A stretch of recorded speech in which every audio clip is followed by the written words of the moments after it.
인사하겠습니다. 예수님은 그리스도십니다. 우리 한 번 더 인사드리겠습니다. 그리스도 안에 모든 것이 다 있습니다. 오늘 제목을 가지고 한번 인사하겠습니다. 오직 예수의 믿음으로 삽시다. 네, 인생을 살아갈 때 어떻게 살면 되겠습니까? 세상에는 정답이 없지만 성경에는 정답이 있습니다. 그게 오직 예수의 믿음으로 사시면 됩니다. 오직 예수의 믿음으로. 그래서 우리가 너무나 잘 알지만 실제 현장에서는 잊어버리고 사는 말씀이 있죠. 요한복음 14장 6절에 있는 말씀대로 내가 곧 길이요 진리요 생명이니 나로 말미암지 않고는 아버지께로 올 자가 없느니라. 잘 보면 이 말씀은 불신자에게 한 말씀이 아닙니다. 제자들에게 하신 말씀입니다. 그렇죠? 불신자에게만 필요한 말씀이 아니란 얘기입니다. 우리가 평생 내가 어떻게 선택하지? 어떻게 가야 되지? 지금 내가 뭘 해야 되지? 어떤 길로 가야 되지? 모든 것의 길은 예수밖에 없다. 그리고 변하지 않는 진리도 예수밖에 없다. 그리고 생명을 살리는 길도 예수밖에 없다. 그렇죠? 오직 예수의 믿음으로 사시면 됩니다. 우리가 힘든 이유는 왜 힘듭니까? 오직 예수의 믿음으로 안 살기 때문에. 그럼 어떤 믿음으로 삽니까? 환경을 따라가는 믿음으로 살아가고 있고요. 그리고 상황을 따라가는 믿음으로 살아가고 있습니다. 사람의 말을 따라가는 믿음으로 살아가고 있습니다. 그래서 실제 현장에서는 이것 때문에 안 돼, 저것 때문에 안 돼 얘기하잖아요. 그 말은 내가 그걸 믿고 간다는 얘기입니다. 그걸 믿고 가기 때문에 그게 안 돼서 안 된다고 얘기하는 겁니다. 그렇죠? 만약에 내가 오직 예수를 믿는 믿음으로 살아간다면 이것 때문에 안 돼, 저것 때문에 안 돼, 이것 때문에 못해, 저것 때문에 못해 이 말이 없어지기 시작합니다. 우리가 예수님을 영접할 때는 요한복음 14장의 6절의 말씀을 듣고 예수를 믿는다고 하지만 실제 현장에서는 예수를 안 믿는 거예요. 그리고 돌아가서 또 내 힘으로 내가 계획을 세워서 내가 살아가야 되는 겁니다. 인생의 끝이 있습니다. 계속해서 몇 주째 요양병원에 들어가서 말씀 운동을 하고 있습니다. 말씀을 전하고 있는데 갈 때마다 많은 걸 돌아보게 하고 많은 걸 생각하게 됩니다. 저와 여러분들이 100년 뒤에는 이 자리에 없습니다. 그렇죠? 어떤 누구라도 없습니다. 그 말은 히브리서 9장 27절에 있는 말씀대로 우리 인생에는 끝이 있습니다. 그래서 참된 지혜는 그 끝을 두고 오늘 내가 뭘 해야 되나 이때 지혜가 생기는 겁니다. 그 끝을 두고. 근데 매주 요양병원에 들어가서 보면서 그 끝을 봅니다. 첫 주차 들어갔을 때는 옆에 제가 말씀 전하는 분 옆에 침대 이제 6인실이니까요. 95세 된 할머니가 누워 계셨어요. 일어나질 못하세요. 누워 계세요. 그 병동 안에 계신 분들이 평균 연령이 다 80세가 다 넘으세요. 그리고 대부분이 거동이 거의 힘드신 분. 그래서 보니까 지난번에 제가 용인에 있는 요양병원 들어갔을 때도 그랬지만은 그 병실마다 간병인이 한 2사람씩 있는 것 같아요. 그래서 그 두 분이 이제 그 안에 계신 분들 돌아가면서 목욕도 시키고 여러 가지 이제 많은 일들을 합니다. 근데 마침 이제 이쪽 병원에서도 가서 보니까 목욕을 시키는데 이 거동이 안 되시니까 그 천막 있잖아요. 천막 그 재질에다가 이렇게 눕혀갖고 이렇게 옮기는 거예요. 옮겨서 침대를 바꿔서 그걸 들어다가 목욕을 다 시켜서 거기에 다시 천막 같은 재질에 이렇게 들어서 눕혀갖고 해서 다시 침대에 누우는 거예요. 그러니까 하루 종일을 24시간을 누워서 살아야 되는 거예요. 휠체어에 앉을 때도 스스로 앉을 수가 없어요. 옆에 도와주는 사람이 없으면은 할 수가 없어요. 근데 도와주는 간병인들도 보니까 다 연세가 있으신 분들이에요. 젊은이들이 아니에요. 그러니까 그 누워 계신 분들이 요구하는 것들을 다 해줄 수가 없어요. 그러면서 이제 또 여러 가지로 영적 문제와 어려움이 와 있는 분들이 계시다 보니까 이게 뭐 그 안에 계시면은 많은 어려운 일들이 있습니다. 그래서 그 95세 되신 분도 이제 다른 요양병원에 가셨지만은 좀 더 집과 가까운, 그 다음에 이제 그 침대에 오신 분 같은 경우에는 이제 말기 암 환자예요. 말기 암 환자인데 이제 복수가 차서 배가 이렇게 불러오신, 이분도 90이 넘으신 분이에요. 그분은 일주일 사이에 돌아가셨더라고요. 일주일 사이에 돌아가시고 못 봤는데, 잠깐 제가 그 말씀을 전하는 그 시간에도 계속 끙끙 앓으시더라고요. 아야야야야 이렇게 하시면서 이거를 계속, 옆에는 이제 심장박동기에 걸어놓고 띠띠띠 걸어놓고, 근데 그게 또 이제 밤새도록 울리니까 옆 사람은 잠을 못 자요. 띠띠띠 하고 있고 이쪽에서 아야야야야 이거를 밤새도록 하고 있고, 또 이쪽 편에 있는 할머니는 계속 헛소리를 하세요. 계속. 근데 그 헛소리가 예쁜 소리가 아니라 거의 뭐 욕에 가까운, 막 욕하셨다가 말았다가 욕하셨다가 말았다가, 이거를 시도 때도 없이. 그럼 이제 나머지 4명의 할머니가 계시잖아요. 이상하게 할아버지는 한 분도 안 계세요.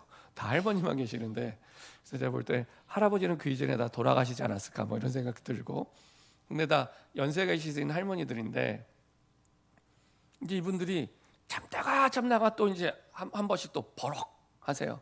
그러면 이제 병실 안의 분위기는 완전히 뭐 이게 시장판처럼 이렇게 되는 겁니다. 그거를 매일. 그러니까 이분이 60대 초반인데 제일 젊으신 분이에요. 밤에 잠을 못 잔대요. 한쪽에서는 욕하고 있지, 한쪽에서는 띠 하고 아야야야야 이 하고 있지. 그러니까 잠을 못 주무신다 그러더라고요. 그러다가 이제 이쪽 분은 한 주간 사이에 이제 소천하신 거예요. 그래도 이제 그 갈 때마다 이제 그분이 옆에 있는 분한테 복음을 전해달라고 얘기를 해서 복음을 전하는데 아멘한 힘도 없어요. 아멘 이렇게 입 밖으로 아멘을 낼 힘도 없으세요. 그래서 어떻게 하냐, 복음 다 전하고 정말 마음에 아멘이 되시면 눈 한번 깜빡하시라고. 그럼 또 다 듣고 깜빡하세요 이렇게. 그리고 이제 지난주 돌아가신 거예요. 그게 이제 생애의 마지막이었습니다. 누구에게나 인생의 끝이 있고 마지막이 있습니다. 그 끝을 두고 오늘 내가 뭘 해야 되는가? 그렇죠? 한 번 사는 인생 속에 하나님이 왜 이 땅에 나를 태어나게 하셨고 무엇을 위해서 살아가게 하셨는가? 하나님이 살아계시다면, 돌아가시지 않고 살아계시다면, 그렇죠? 그것을 찾지 못하면 사실은 계속 끝없는 방황이 시작되고 결국에 끝이 오게 됩니다. 그래서 저는 그 요양병 들어가면서 내가 일상적으로 해왔던 모든 것들이 정말 감사의 조건이 되는구나. 내가 숨을 쉬는 것도 정말 감사한 일이구나. 내가 이렇게 젊은 날에 복음을 받고 복음을 전할 수 있는 것도 정말 감사한 일이구나. 마지막에 다 살고 투병하다가 복음을 들었는데 아멘할 수 있는 입술에 힘도 없는 상황에서 눈만 깜빡하고 천국 갈 수도 있었는데, 그러기 전에 내가 복음을 알고 내 입술로 믿음을 고백을 하고 그리고 말씀을 듣고 전할 수 있는 일상적인 모든 것이 하나님의 은혜가 아니면 안 되는구나. 진짜 모든 것이 감사구나 라는 것들을 확인하게 됩니다. 지난주에 우리가 바울의 고별 설교, 이제는 내 인생이 마지막이구나 라고 했던 내용입니다. 그것도 성경에 나오는 대부분의 바울의 복음 전하는 내용은 불신자에게 전하는 내용인데, 이 부분만 신자에게 전하는 것도 에베소 장로들에게 전하는 내용이죠. 신자들에게 어떻게 일평생을 살아가야 되는가 마지막으로 전달하는 내용이었습니다. 오직 그리스도를 높이며 살아가야 되는 이유를 얘기해 줬고요. 그래서 바울의 인생 배경, 그렇게 살 수밖에 없었던 바울의 인생 배경, 주신 은혜는 오직 그리스도였습니다. 내가 화려한 스펙을 가지고 있지만 오직 그리스도로 알고 모든 것을 배설물로 여김은, 그 성경의 내용에 보면은 내가 그리스도를 억지로 믿으려고 알 게 아니라 하나님의 은혜로 알게 됐잖아요. 그러니까 내 모든 스펙들이 배설물이 되어버린 거예요. 그리스도를 알게 되면서. 근데 그게 은혜였다는 겁니다. 이 내용은 내가 하나님을 알고 믿은 게 아니라 그리스도 믿는 것 때문에 내 모든 스펙이 배설물이 돼버린 거예요. 유대교를 이제 믿지 않게 됐고 유대교를 쌓았던 모든 스펙이었기 때문에 그게 다 쓸모없는 게 돼버린 거예요. 쓸모없는 게. 근데 그게 하나님의 은혜라는 겁니다. 그게 하나님의 은혜였다는 거죠. 그래서 그리스도 안에서 모든 예외되는 것 없는 모든 지혜와 지식을 내가 발견하고 체험했다고. 그래서 그 그리스도를 위하여 살아간다고. 그리고 그분이 내게 주신 표대를 위해 그 뜻을 위해 살아간다고. 이게 바울의 고별 설교 내용이었습니다. 하나님의 뜻을 이루는데 인생을 드리는 것이 가장 복된 인생이라는 것, 그것을 얘기하죠. 이것을 이루기 위한 능력 세 가지 얘기하죠. 이것을 위해 하나님이 그리스도 복음 때문에 모든 겸손, 이거는 세상에 말하는 내가 낮은 자세로 살아야겠다 유교적인 겸손이 아닙니다. 하나님이 내 인생 모든 부분의 주인이 된, 그래서 내가 낮아지게 되는 거예요. 그것을 내가 체험했는데 이게 실력이고 능력이 되는 겁니다. 그게 실력이고 능력이요. 그리고 하나님이 영혼을 향해 가졌던 그 가슴을 가지고 흘리는 눈물, 그리고 그 영혼을 살리기 위해 오래 참는 인내. 그렇죠? 내가 참는 게 아니죠. 그것을 뛰어넘고 참게 되는 거죠. 소망의 인내를 얘기를 합니다. 이게 하나님의 뜻을 이루는 사람들이 가진 실력이고 능력이었습니다. 하나님이 주신 거죠. 바울에게 없었던 능력과 실력을 주셔서 하나님의 뜻을 이루게 하시죠. 그리고 어떤 자세면 되냐?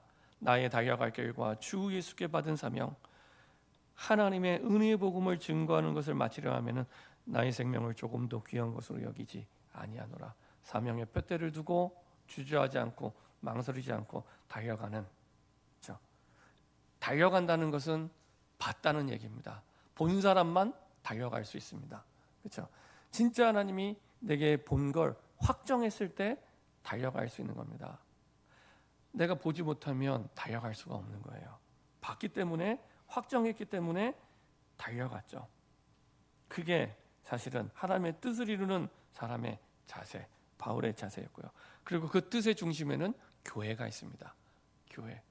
교회가 얼마나 소중하고 중요하냐. 내 생명을 살린 보혈의 피로 사신 교회, 그렇죠? 그 얘기는 내 생명과 바꿔도 기쁜 그 교회. 그래서 예수의 보혈로 세워진 교회, 자기의 피로 세워진 교회, 그게 교회라는 겁니다. 그게 바울이 중심에 가지고 있던 교회에 대한 중심입니다. 교회에 대한 자세. 예수님의 그 보혈의 피로 세워진 교회, 자기 피로 사신 교회, 그렇죠? 참된 교회의 부흥의 길은 어디에 있습니까? 이리때란 말은 우리가 잘 아는 것처럼 여러 가지 교묘한 말로 신앙을 잃어버리게 만드는 사람들을 바울은 이리때라고 얘기합니다. 갈라디아서 1장에 잘 나타나 있죠. 다른 복음을 얘기하는 사람. 우리가 알고 있는 복음, 성경이 말하는 복음은 그리스도의 복음 말고는 없습니다. 그래서 바울이 이 부분을요 굉장히 흥분하고 화내면서 얘기하죠. 내가 너에게 전한 복음 이외에 다른 복음을 말하면 천사가 와서 얘기할지라도 저주를 받을 거라고 이렇게 얘기를 합니다. 그 복음이 어떤 복음입니까? 유대인들 가운데 복음을 들었던 사람들이 이렇게 얘기합니다. 야, 복음이 다가 아니야. 너희가 복음 들었어도 똑바로 살아야 돼. 율법 다 지켜야 돼. 그건 틀린 복음이고 이상한 복음입니다. 야, 복음이 다가 아니야. 너희들 할례 받아야 돼. 할례. 유대인들처럼. 그 얘기를 합니다. 그래서 바울의 14권의 서신 가운데 이 사람들 때문에 9개 서신을 쓰게 됩니다. 바울이. 그 대표적인 갈라디아서, 고린도 전후서, 그 얘기를 쭉 합니다. 거짓 선지자들이 와서 다른 복음, 틀린 복음, 섞인 복음 얘기할 거야. 하지만 하나님이 우리에게 주신 복음, 성경적인 복음은 오직 예수만이 유일한 그리스도야. 그게 다야. 그 이상 그 이하 없어. 거기에 뭘 붙이면 그게 가짜 복음이야. 비슷한 복음, 섞인 복음, 이상한 복음이야. 그리스도 안에 모든 게 다 있는 거야. 그리스도 안에. 그리스도면 충분해. 예수가 다다. 그리스도 안에 모든 게 다 있다. 그렇죠? 이게 하나님이 우리에게 주신 복음, 성경이 말씀하는 복음이죠. 그 복음을 얘기합니다. 그 복음을 알고 나서 모든 걸 배설물로, 우리가 알고 믿고 쫓아가는 모든 것들을 배설물로, 그리고 나서 그 에베소 장로들을 본인이 영원히 함께 할 수 없잖아요. 그래서 그 은혜의 말씀께 부탁을 합니다. 왜냐? 하나님의 말씀은 실패가 없습니다. 우리 인생은 실수할 수도 있고 넘어질 수도 있지만 하나님의 말씀은 실패가 없습니다. 그래서 하나님의 자녀는 인생에 사라진 단어가 실패라는 단어가 없어지는 겁니다. 왜냐? 하나님의 말씀이 있기 때문에. 내가 잘나서도 아니고 내가 능력이 있어서도 아닙니다. 하나님의 말씀이 실패가 없기 때문에. 근데 왜 실패처럼 무너지고 낙심하고 어려움 당합니까? 하나님의 말씀이 없으니까요. 하나님의 말씀에는 실패가 없는데 하나님의 말씀이 없으니까, 내 마음에, 내 생각에. 그래서 실패한 것처럼 낙심이 되고 고민되고 갈등되고 그리고 방황하게 됩니다. 그래서 말씀을 듣고 말씀을 소화시키는, 말씀을 먹고 그때 진짜 믿음의 응답을 받게 되는 겁니다. 이게 우리 삶의 중심이 되면 됩니다. 반드시 승리합니다. 바울이 이런 신앙, 믿음을 가지게 됐던 이유는 그리스도를 말로 만드는 게 아니라 인격적으로 하나님을 만난 거예요. 다메섹 도상에서 말로 들은 게 아니라 내가 만난 거예요. 그래서 내가 만나야 돼요. 인격적으로 하나님을 내가 만나야 되고요. 그리스도를 통해서만 가능하죠. 그리고 그와 함께하는 그리스도의 비밀을 체험하는 겁니다. 이 체험은 언제 되어집니까? 내가 하나님과 함께할 때, 내가 그리스도와 함께할 때, 그리스도와 함께하며 그리스도를 누리는 임마누엘의 축복 속에 있을 때 체험하게 됩니다. 그때 깨닫게 돼요. 함께하면 함께할수록 그리스도 안에, 우리는 대부분 그리스도 밖에 찾잖아요. 답을 돈에서 찾고 환경에서 찾고 스펙에서 찾고 학력에서 찾고 거기서 찾잖아요. 그거 아니란 얘기입니다. 그리스도 안에 모든 지혜와 지식의 보화가 다 있다. 다 있대요. 그렇죠? 하나님이 살아계시다면 분명히 이 말씀이 맞죠. 그리스도 안에 다 있다. 그래서 하나님과 동행하면 됩니다. 구원받는 하나님의 자녀가 하나님과 동행하면 이 모든 비밀을 누리게 됩니다. 그때 그 응답을 누릴 수 있는 믿음을 주시는데 그 믿음이 뭐냐? 오직 예수의 믿음입니다. 시간이 흐를수록 하나님과 동행할수록 한결같이 한 가지 믿음을 주세요. 그게 오직 예수의 믿음으로 하면 되는구나. 이거를 하나님과 동행하면 동행할수록 체험하게 되고 확인하게 되고 발견하게 됩니다. 세상 사람들은 반대죠. 본능적으로 조건에 관심이 많습니다. 조건이 뭐야? 학교를 갈 때, 학원을 갈 때, 세상 살아갈 때, 직장에 취직할 때 조건을 따져. 결혼할 때도 다 조건 따지잖아요. 조건이 뭐야? 조건에 관심이 많습니다. 조건에 우리의 믿음을 두고 살기 때문에 조건을 따지는 겁니다. 그렇죠? 조건을 따진다는 얘기는 조건을 믿고 있다는 얘기예요. 또 많은 사람들이 상황을 따집니다. 야, 상황이 어떻게 돌아가? 이렇게 돌아가, 저렇게 돌아가. 많이 얘기합니다. 왜냐? 그 상황대로 될 걸 내가 믿고 있는 거예요. 상황이 좋으면 좋게 내가 응답을 받을 수 있고, 상황이 안 좋으면 안 좋게 내가 응답을 받고, 이렇게 나도 모르게 상황을 믿고 있는 거예요. 거기에 길들여져서. 그 상황을 따지기 시작합니다. 상황이 어때? 조건이 어때? 환경이 어때? 근데 오늘 이제 21장부터 28장 사도행전 마지막 장까지는 이제 예를 들면은 드라마로 따지면은 장면이 바뀌는 장면이에요. 21장부터 28장까지는 이제 바울이 죄수의 몸이 돼서 로마까지 가는 겁니다. 그 여정은 죄수의 몸. 그 말은 바울이 어찌할 수 없는 정말 안 좋은 조건 속에 로마로 가는 길입니다. 그런 조건과 환경이 안 되는, 그리고 환난과 핍박이 있는 그 환경을 얘기합니다. 그럼에도 불구하고 믿음이 있으면 얼마든지 그 상황을 돌파할 수 있다. 믿음이 있으면 얼마든지 그 상황을 넘어 승리할 수 있다. 이걸 보여주는 여정이 21장부터 28장까지 쭉 이어지게 됩니다. 그래서 많은 사람들이 좋은 대학, 선망하는 직장, 그 다음에 먹고 살 만큼의 경제, 그 다음에 활동할 수 있는 건강, 이거 가지면 행복하다고, 이거 가지면은 평안하다고 얘기를 해요. 근데 한번 진짜로 한번 물어보세요. 명문대를 나오고 선망하는 직장을 가고 보니까 그 청년들이, 그 대학생들이 좋아하는 직장에 그 순위 안에 네이버가 들어가 있더라고요. 그래서 실제로 주중에 네이버 이렇게 가보면은 나이 든 사람이 거의 없어요. 다 20대, 30대, 조금 나이 든 사람 40대. 예. 점심에 간다면 우르르 사람들이 나왔다가 또 우르르 들어가요. 선망하는 직장, 분당에 얼마나 많습니까?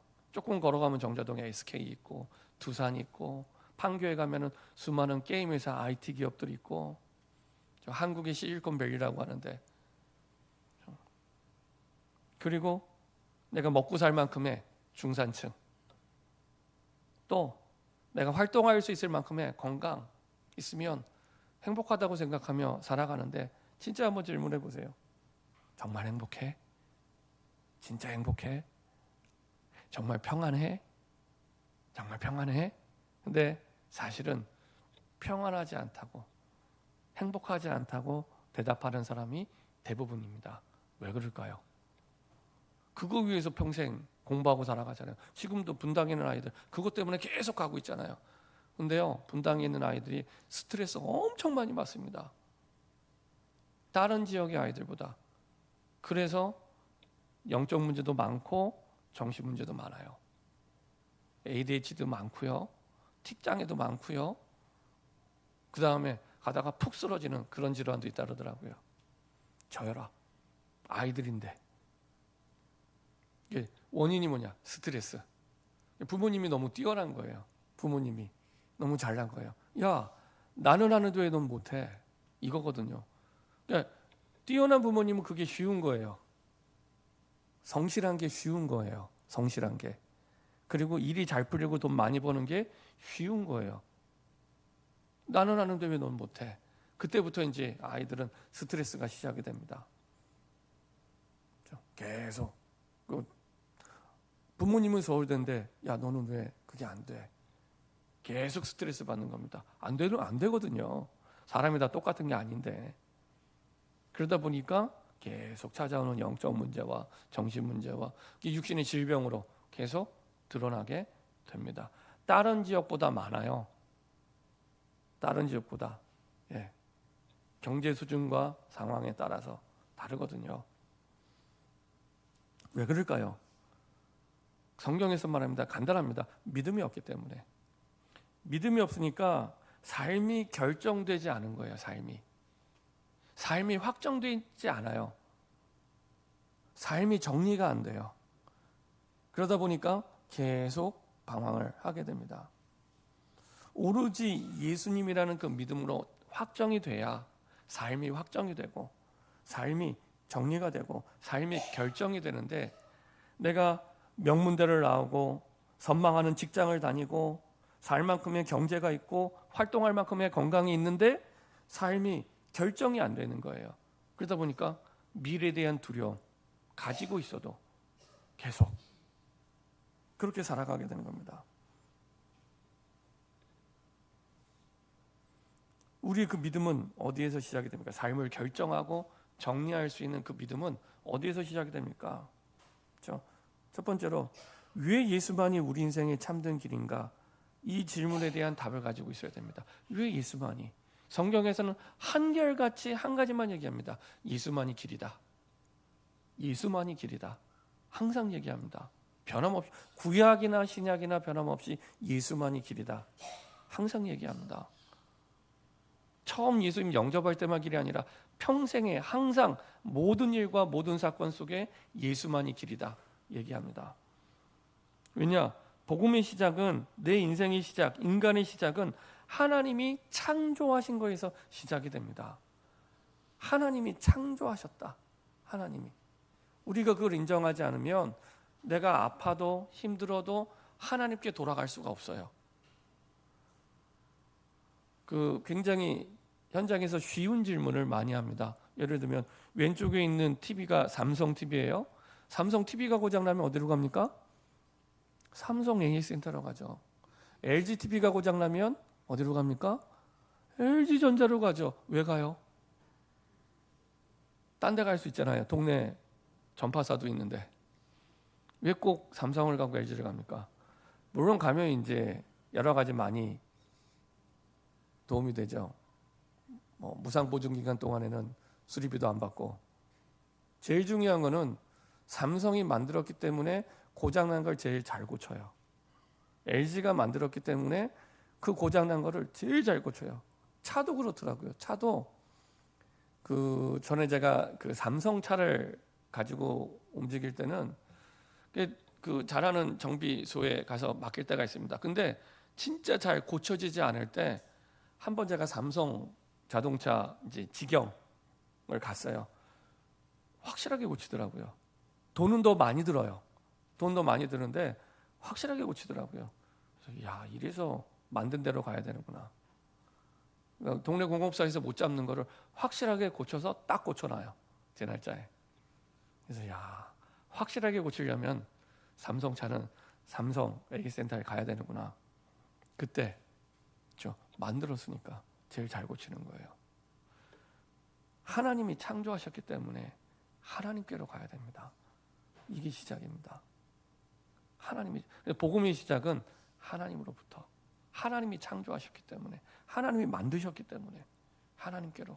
결론에 말씀드리겠지만, 그래서 우리가 이제 추석 연휴를 마치고 이제 2025년의 후반기를 가게 될 때 우리가 회복돼야 될 부분이 있다면 기도만 회복되면 됩니다. 기도가 회복되면 모든 게 다 회복이 됩니다. 기도가 회복된다는 얘기는 내가 하나님께로 가는 거예요. 나를 만드신 하나님께로 가는 겁니다. 그러면 됩니다. 하나님은 한 번도 우리가 고장났을 때 우리 보고 고치라고 말씀하신 적이 없어요. 우리 보고 고치라고 말씀하신 성경 구절 보신 적 있으세요? 없습니다. 오기만 하면, 만드신 하나님께 가기만 하면 돼요. 그래서 마태복음 11장 28절, 수고하고 무거운 짐진 자들아 다 내게로 오라. 그렇죠? 다 조건이 없어요. 안 가는 우리가 문제지 왜 안 갈까요? 믿음이 없어서 안 가는 겁니다. 다른 게 없어서가 아니에요. 그러니까 삶이 확정이 안 돼요. 삶이 결정이 안 돼요.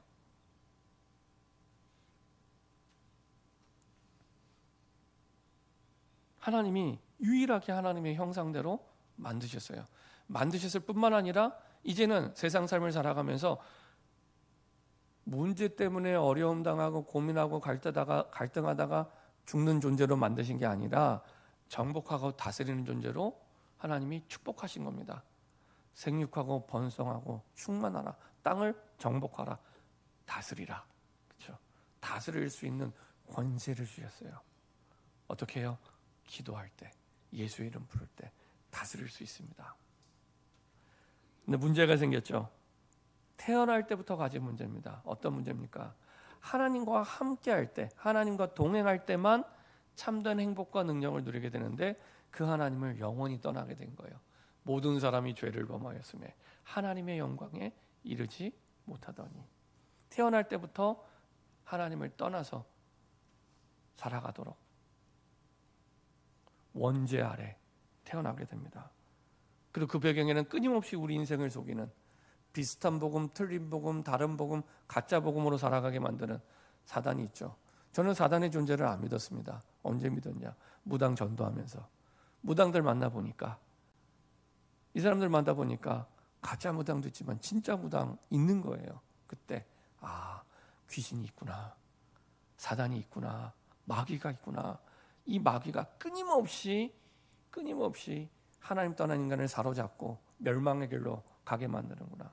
이 사단이, 이 마귀가 사람이 나쁜 게 아니라 그 사람을 악하게 만드는 영적 배경과 존재가 있구나. 그렇죠? 그래서 우리가 사람을 미워해서는 안 됩니다. 죄는 미워해도 사람을 미워하지 않는 거죠. 그 악한 배경을 알고 있기 때문에. 근데 우리는 우리 계산, 인생 살아가는 우리의 계산각에 항상 사탄이 빠져 있어요. 이 흑암과 사단과 마귀가 빠져 있어요. 이 계산이 안 맞는 겁니다. 늘 계산이 늘 현실에서 우리 계산이 안 맞는 거예요. 사단, 마귀, 귀신이 계산에 빠져 있어요. 현실만 계산해요. 조건만 계산하고. 그렇죠? 중요한 건 하나님을 떠나니 하나님을 떠난 상태로 살아가는 겁니다. 하나님을 떠난 상태로 살아가는 거예요. 어떤 상태입니까? 마귀 자녀로. 하나님의 자녀가 마귀 자녀로 살아가요. 그 말은 마귀의 지배를 받는 사단의 왕국 속에 살아가는, 그래서 죽지 못해 사는 인생으로 지옥 같은 삶을 살아가는 거예요. 마귀의 자녀로 잡혀 있으니까. 이번 명절 때도 뭐 사고로 또 어떤 일들로 죽거나 다친 가족들이 많더라고요. 근데 시시때때로 이렇게 가족이 동반 자살하는 걸 보게 돼요. 얼마나 힘들었을까? 얼마나 어려웠을까? 얼마나 힘들었으면 이 땅에 자식을 남겨두는 것조차도 부모 없이 자식들이 살아갈 인생을 생각하니 안타깝고 가슴이 아프니까 데려가는, 그것도 사실은 큰 죄인데, 그렇죠? 그런 일들이 비일비재하게 일어납니다. 너무너무 가슴 아픈 일이죠. 마귀 자녀로 살아가니까 이런 영적 배경을 모르면 이해가 안 되는 거예요. 딱 조건, 현실, 상황 이것까지만 늘 계산을 하니까. 인간은 영적 존재이기 때문에 영이신 하나님을 만나지 못하면 반드시 다른 걸 섬깁니다. 그게 우상숭배예요. 반드시 영적 존재이기 때문에 개나 돼지나 소는 우상숭배 없습니다. 영적 존재가 아니기 때문에 우상 섬기는 것도 없어요. 인간만 영적 존재이기 때문에 우상을 숭배하는 겁니다. 그 우상 중에 제일 큰 우상이 뭔가요? 나예요, 나. 내가 제일 큰 우상이에요. 나로 말미암아 모든 보이는 것들을 우상으로 섬기게 됩니다. 돈도, 스펙도, 조건도 우상이 되는 거예요. 그거를 내가 그렇게 바라보고 있으니까. 어떤 사람에게는 돈이 우상이 되지만 어떤 사람은 그 돈을 세계복음화에 쓰임받는 귀중한 도구가 되는 겁니다.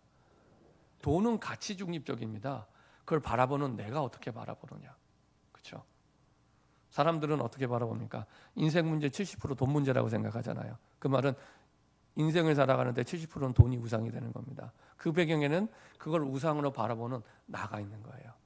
그래서 십계명 10가지 가운데 가장 중요한 우상은 나예요, 나.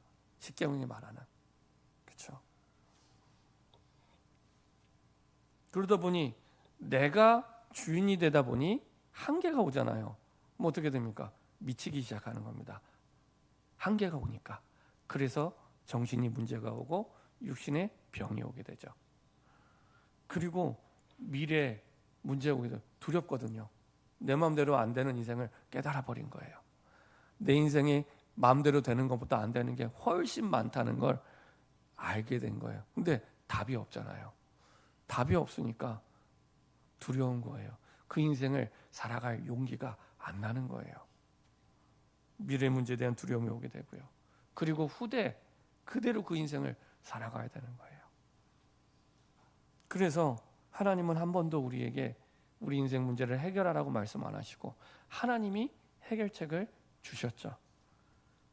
그 해결책이 바로 그리스도로 오신 예수님입니다.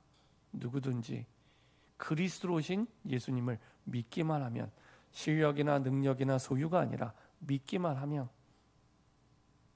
그 모든 문제에서 빠져나올 수 있는 길이 된 거죠. 헷갈릴까 봐 길도 유일한 길로. 요한복음 14장 6절 보니까 내가 곧 길이요 진리요 생명이니 나로 말미암지 않고는 아버지께로 올 자가 없느니라. 불신자에게 한 얘기가 아닙니다. 제자들에게 한 얘기입니다. 이 말씀은. 그 말은 평생 우리의 유일한 길은 예수밖에 없습니다. 평생 우리의 유일한 진리는 예수밖에 없습니다. 근데 사람들은 돈을 진리로 생각하다 보니까 돈을 믿고 사는 거예요. 어떤 분은 그런 얘기도 해요. 내가 자식을 믿는 것보다 난 돈을 믿고 산다고. 이런 분도 계세요. 돈은 배신하지 않는다고. 그렇지 않습니다.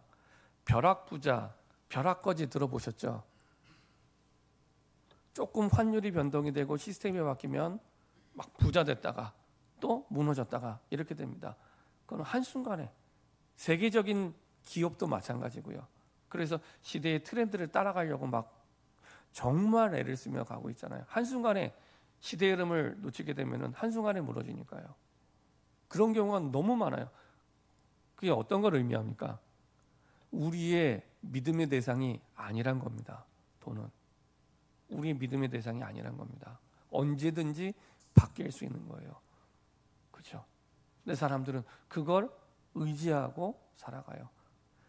지금은 그런 집을 별로 못 보는데 제가 어렸을 때는 그런 집을 본 것 같습니다. 그 이제 집 담벼락이 있으면은 담벼락 그 꼭대기에 그 도둑 들어오지 말라고 그 병 깨트려가고 병 조각을 갖다가 붙여서 세면을 발라놔요. 그런 담벼락을 많이 봤어요. 근데 그걸 보면서 드는 생각은, 야, 이거는 도둑을 무시하는 처사 아니냐. 그 병 조각을 심어놨다고 도둑이 그 못 넘어오겠습니까? 병 조각을 심어놨다고. 마음 먹으면 얼마든지 넘어올 수 있는 거예요. 근데 안에 있는 사람은 그 병 조각을 의지해서 도둑이 안 넘어오겠지 하고 그걸 심어놓는 거거든요. 그 병 조각을 믿는 겁니다. 그 병 조각을. 근데 우리가 복음이 아닌 다른 것들을 그 병 조각을 믿는 것처럼 믿고 살아가요. 유일한 길, 유일한 진리, 유일한 생명은 그리스도밖에 없습니다. 예수밖에 없습니다. 이걸 증명해서 보여준 게 베드로잖아요. 안진뱅이를 일으키는데 어떻게 일으켰습니까? 병원에 가서 고쳐서 일으킨 게 아니잖아요. 내게 있는 건 내게 주노니 곧 나사렛 예수 그리스도의 이름으로 일어나 걸어라. 그걸 증명해 보인 겁니다. 예수의 이름이 이 사람의 육신뿐만 아니라 근본을 바꿨잖아요. 성전 미문 앞에 앉아 수십 년을 앉아 있었는데 한 번도 제대로 하나님의 자녀로 예배를 못 드렸는데 병이 나은 게 문제가 아니라 이제는 기뻐하며 성전에 들어가 예배드릴 수 있는 하나님의 자녀가 된 거예요. 인생의 본질이 바뀐 겁니다. 그 길이 예수의 이름밖에 없다. 이거를 증명하고 보여준 겁니다. 이 예수님을 영접할 때, 예수님을 그리스도로 믿고 주인으로 받아들일 때 하나님을 만나게 되고 그리스도를 체험하게 됩니다. 바울이 이 사실을 너무나 잘 알고 있었습니다. 바울뿐만 아니라 성경에는 하나님이 크게 응답하신 때마다 사실은 이 응답의 비밀을 가지고 확신하는 사람들이었습니다. 즉 다시 말하면 하나님과 동행하는 사람. 그 말은 하나님께 모든 응답이 있다는 걸 믿는 사람, 오직 예수의 믿음입니다. 하나님께만 모든 응답이 있다. 이 사실을 믿는 사람. 그래서 창세기 39장 1절부터 6절에 보면은 비참하게 노예로 끌려갔는데 하나님이 요셉에게 역사하시는 게 보여져요. 불신자가 봐도 인정할 만큼 보여져요. 근데 그 이유를 뭐라고 얘기합니까? 여호와께서 요셉과 함께 하심으로.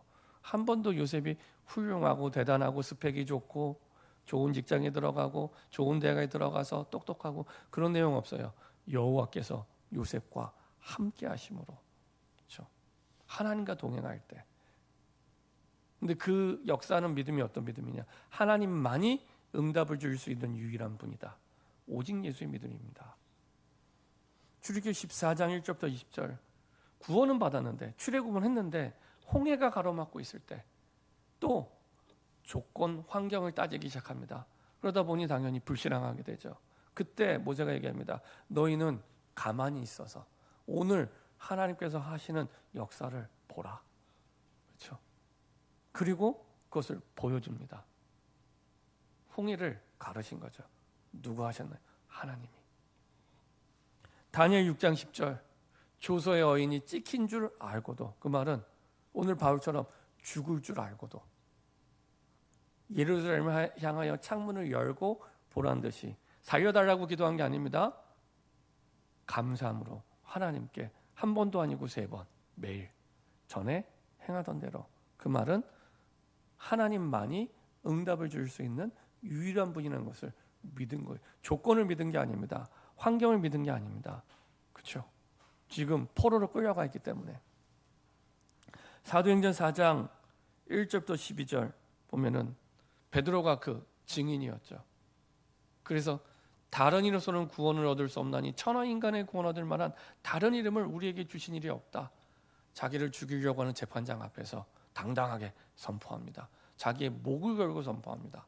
죽을 수도 있는데, 오늘 바울처럼 죽을 수도 있는 그 자리에 가는데, 사도행전 12장 1절부터 23절, 이제는 초대 교회가 죽음의 핍박 환란 속에서 한 일이 뭐냐, 모여서 기도한 거예요. 모여서 너무 심하게 핍박하니까 야고보를 죽이잖아요. 야고보를 죽이고 베드로를 옥에 가둬서요, 죽이려고. 그때 교회는 하나님만이 응답을 주시는 믿음이 있었기 때문에 모여서 기도합니다.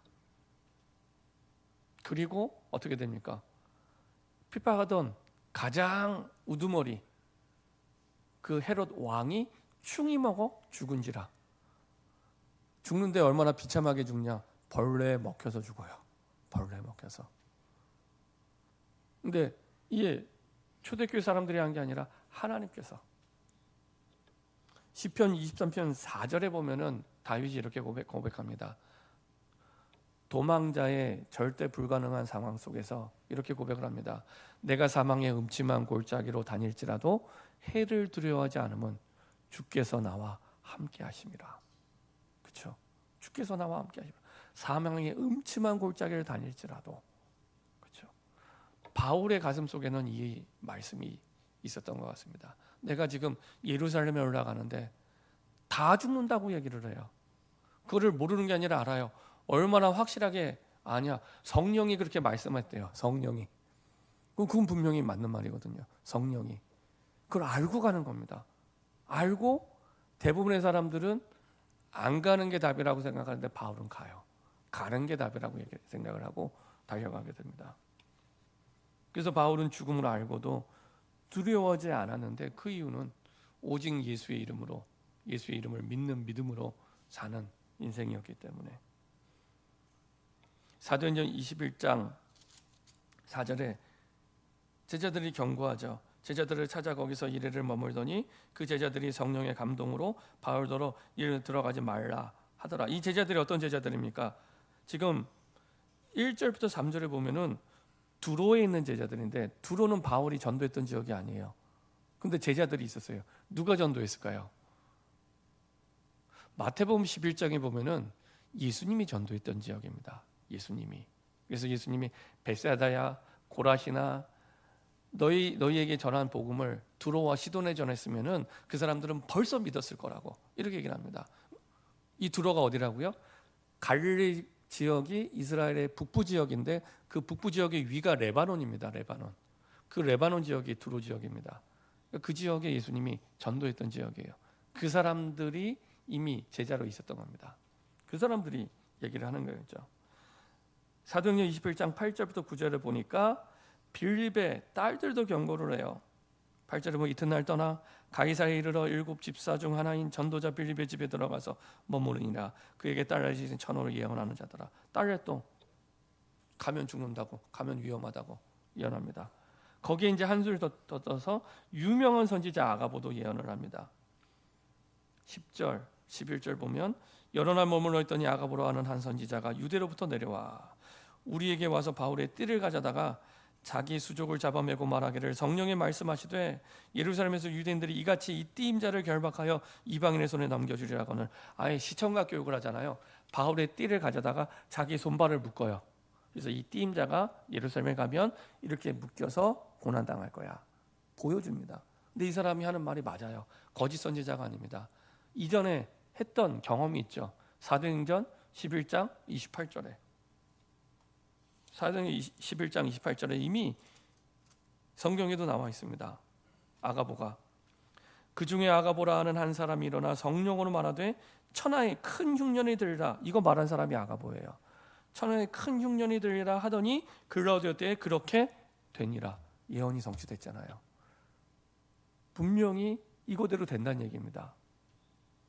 그래서 사람들이 가지 말라고 얘기를 해요. 주변 사람들이 다 그것도 울면서 얘기를 해요. 근데 바울의 대답입니다. 13절 14절 21장 13절 14절 같이 한 목소리로 합독하겠습니다. 바울이 대답하되 여러분이 어찌하여 울어 내 마음을 상하게 하느냐.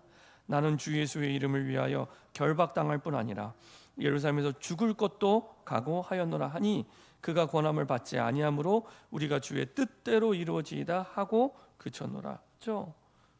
네, 하나님의 뜻은 뭐였냐면은 잡히고 고난당하고 핍박당하고 환난당하는 것도 하나님의 뜻 맞아요. 근데 사람들이 지금 말하는 거는 인정에 끌려서 말하는 거지 하나님의 뜻은 아니에요. 인정에 끌려서 말하는 거지 하나님의 뜻은. 그때 바울이 분별하고 얘기합니다. 그럼에도 불구하고 나에게 주신 믿음을 얘기하고 가는 것이 하나님의 뜻이라고 얘기를 해요.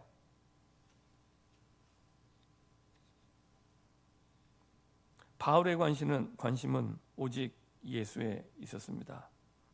그래서 바울은 예루살렘을 거쳐 로마로 가야 된다고 이미 확정했기 때문에, 이미 삶이 결정되어 있기 때문에 하나님의 뜻 속에, 그래서 가게 되죠.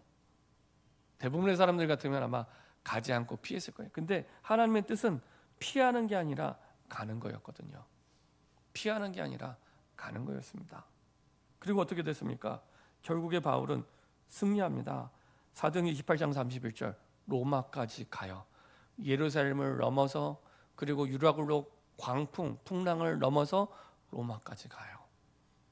여전히 가서도 죄수의 몸이지만 가서도 복음을 전하죠. 그리고 사도행전 1장 8절에 바울의 가슴에 가졌던 그 지도대로, 그 이정표대로 이루어집니다. 빌립보서 4장 13절 바울의 고백이죠. 내게 능력 주시는 자 안에서 내가 모든 것을 할 수 있느니라. 많은 사람들은 내가 모든 걸 할 수 있어 여기에 은혜 받지만 중요한 건 내게 능력 주시는 자 안에서.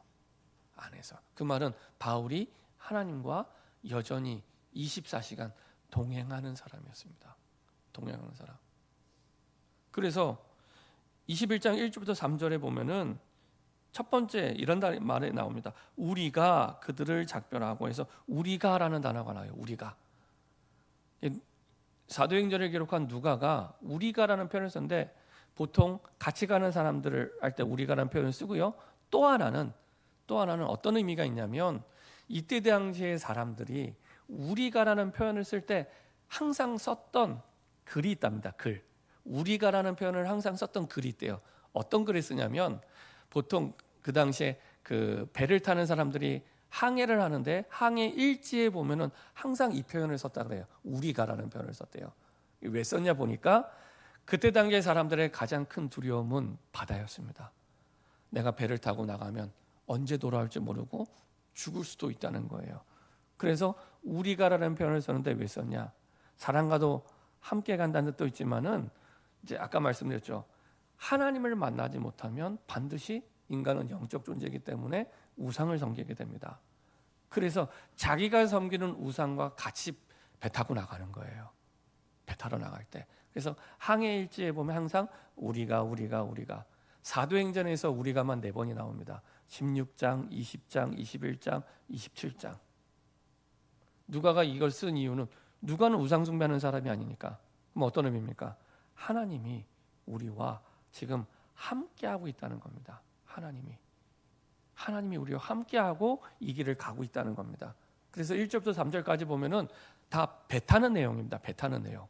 어디에서 가고 그들을 작별로 배를 타고 바로 고스로 가서, 고스는 지명입니다. 이튿날 로도에 가고 지명입니다.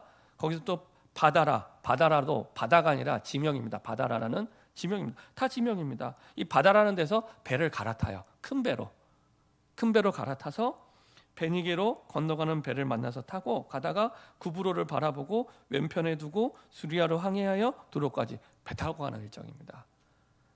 그 두려움의 일정 속에 우리는 하나님과 함께 간다는 겁니다. 하나님과 함께. 혼자가 아니라 나와 함께 하시는 하나님, 우리와 함께 하시는 하나님, 그 하나님이 모든 것 가운데 주관하시고 함께 하신다는 겁니다. 바울에게는 이 믿음이 있었습니다. 그리고 가이사랴에 갔을 때 전도자 빌립의 집에 가죠. 20년 만에 빌립을 만난 겁니다. 20년 만에.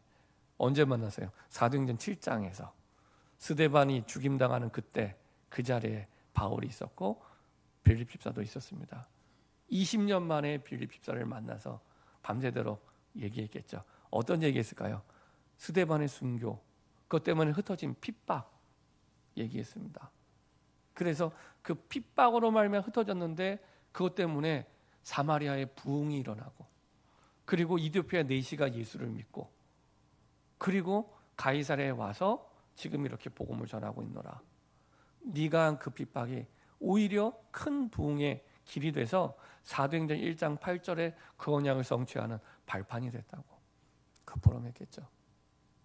바울도 역시 핍박자에서 전도자 바울로 바뀐 내용을 포럼했겠죠. 그래서 바울이 다메섹 도상에서 예수님의 음성을 듣고 하나님 만난 내용이 사도행전에만 3번이 나옵니다. 자기 간증을. 이 빌립 집사를 만났을 때 핍박이 아니라 환란이 아니라 오히려 그토록 가지 못했던 사마리아에 부흥이 일어나고 사람들이 예수 생명을 얻고 하나님의 자녀가 되고, 그리고 이디오피아 내시 이방인이 복음을 받고 그 포럼을 했겠죠. 왜 그 포럼을 했을까요? 바울에게 지금 21장부터 28장까지 핍박과 환란의 여정을 죄수로 걸어가는데 믿음을 준비시키는 겁니다. 믿음을. 핍박과 환란이라는 조건과 상황이 문제가 아니라 하나님이 주신 오직 예수를 믿는 믿음이면 얼마든지 돌파할 수 있고 승리할 수 있어. 이 믿음을 하나님이 준비시키는 겁니다. 그 여정 속에 하나님이 있게 하시는 거죠.